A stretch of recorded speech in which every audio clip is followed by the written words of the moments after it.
বর যেহেতু বাইরে থাকে কর্মসূত্রে, সেই সূত্র ধরে আমার বাইরে আসা হয়, বাইরের জগৎটাকে দেখা হয়।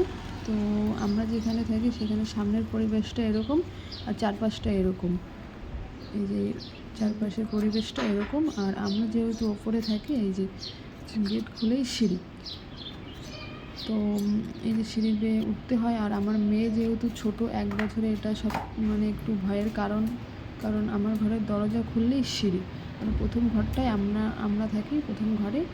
তো এই যে আমার এই ছোট্ট সংসার, নিজের সংসার এটা আমার। তো এই ওইখানে আমি রান্নাবান্না করি, কারণ অন্য ঘরে গিয়ে রান্নাবান্না করা সম্ভব না আমার পক্ষে। মেয়ে নিয়ে একা যেহেতু, এখানে রান্নাবান্না করে রেখে দিয়েছি। আর এখানে মেয়ে ঘুমাচ্ছে, তখন আমি ভিডিওটা করেছিলাম। তো এই ঘরেই আমরা থাকি আপাতত 3 জনে। কোয়ার্টার করলে কোয়ার্টারে চলে যাব। তো আমার এই ঘরটা কেমন লাগলো? আমার কাছে তো খুবই ভালো লাগলো। আর ওইদিকে তোমার সব কিছু আছে, সিঁড়ি আছে ওইদিকে, পায়খানা বাথরুম।